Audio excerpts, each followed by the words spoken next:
Eh, abordaremos en este vídeo el régimen jurídico referente al préstamo mercantil, que se contiene en los artículos 311 y siguientes del Código de Comercio.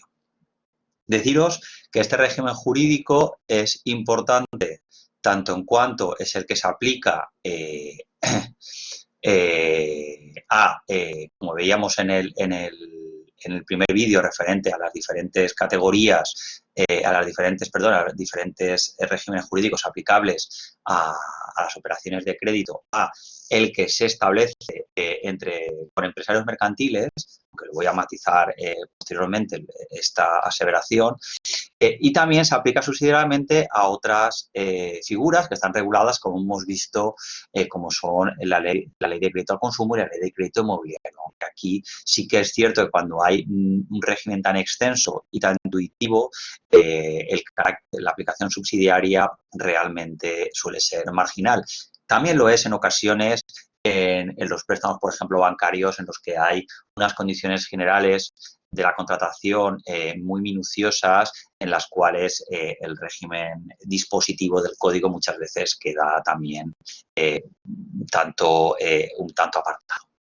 Bien, empezando por el régimen del Código de Comercio, diremos que el concepto legal que contiene el código está referido solamente al préstamo mutuo, es decir, aquel que se establece sobre dinero o cosas fungibles. Es decir, el préstamo mercantil concebido o regulado, mejor dicho, en el Código de Comercio, consiste en la entrega de dinero, de títulos o mercaderías cuya propiedad se transfiere al prestamista. Esto es muy importante. Va a haber una transferencia de la propiedad, asumiendo la obligación de devolver otra de la misma especie y calidad. Bien, probablemente uno de los artículos más importantes de este régimen jurídico es el 311, donde se establece cuando el préstamo es mercantil o no. Porque, os insisto en la idea, el Código de Comercio contiene solamente las especialidades y además lo suele hacer con carácter dispositivo.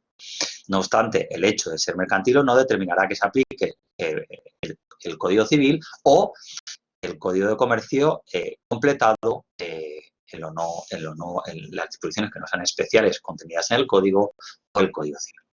Bien, al respecto deciros que los préstamos bancarios, la jurisprudencia ahí lo tiene claro, son siempre actos de comercio y por lo tanto son siempre mercantiles. Es decir, cuando estemos ante una entidad de crédito,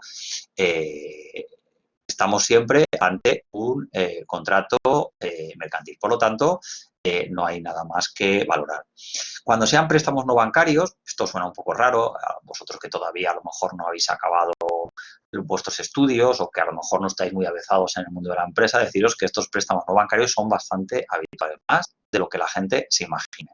Bueno, en este caso, para que estemos ante un préstamo mercantil, se van a requerir el cumplimiento de dos requisitos. Desde el punto de vista subjetivo, que bien prestamista o bien prestatario sean empresarios mercantiles. Y se añade un segundo requisito, que es el objetivo. El destino del dinero del préstamo ha de ser un acto de comercio. Si falta cualquiera de los dos, el préstamo se calificará de civil. Aquí os incluyo en el Power, por tanto, no es mercantil el préstamo del empresario recibido para satisfacer sus necesidades empresariales. Pero yo añado ahora un segundo ejemplo que también es muy habitual en la práctica, y es el préstamo que las sociedades hacen a sus socios. Es bastante habitual, sobre todo en el ámbito de las pymes, aunque ya visteis el año pasado, cuando visteis Mercantil 1, que hay un régimen especial en la ley de sociedades de capital para prestar asistencia financiera a los socios, ¿vale? Pero es bastante habitual que las sociedades presten dinero a los socios, lo que se conoce como préstamo a socios. Bien, en este caso, aunque el prestamista sea empresario mercantil, como el prestatario es socio y por lo tanto no es empresario, generalmente ese préstamo se concede pues, para cosas muy variopintas, como comprar un apartamento. En ese caso, aunque sea un préstamo concedido por la sociedad, no es un préstamo mercantil y por lo tanto se aplica el régimen del Código Civil. En cuanto a las clases, según su objeto, está el préstamo de dinero, que se puede ser en euros, pero también puede ser en nada empresa que sea de divisa extranjera, siempre y cuando se cumpla la normativa de control de cambios. Puede hacerse también, y esto tiene bastante importancia, lo veremos también en su momento, sobre títulos o valores determinados, sobre acciones, sobre obligaciones, o este no es a lo mejor tan habitual como los dos anteriores, también, pero también cabe sobre especies fungibles, sobre mercaderías, materias primas, productos industriales, etcétera. Bien, el artículo 314 establece una presunción de gratuidad, es decir, una de las técnicas legislativas que también utiliza el Código de Comercio a lo largo de su articulado es el establecer que si no se establece con carácter expreso la retribución, en este caso de los intereses, se presume gratuito. Esto es una norma que lo que trata es de explicitar, de obligar a que las partes expliciten en el contrato, a que por escrito, a que se incluyan los intereses que van a devengarse. Por lo tanto, esa presunción de gratuidad cae pacto en contrario y ese pacto en contrario por escrito va a ser la norma general en el mercado. Ahora bien, la sanción que establece el legislador es que si no se ha establecido ese pacto por escrito en el contrato, el préstamo se presume gratuito. En cuanto a las obligaciones de las partes, empezamos por la obligación del prestamista. Deciros que aquí, aunque el préstamo civil se figure como real, la práctica en el ámbito mercantil lo configura como consensual y, por ende, una vez el contrato se ha perfeccionado, surge la obligación de entrega de la cantidad al prestatario. En cuanto a las obligaciones del prestatario, insisto, solamente se recogen las especialidades frente al préstamo civil, que son las siguientes. En primer lugar, la obligación de restituir el objeto recibido. Si es un dinero, la suma será idéntica a la recibida, porque la retribución aquí es los intereses, por lo tanto, lo normal es devolver el principal, que no sufre ninguna modificación, con los intereses, aunque tampoco nada impide pactar cláusulas de estabilización, según el cual el valor se pueda ir actualizando. Pero ya digo, la forma más habitual es el dinero que hay que devolver el mismo, más los intereses pactados aparte.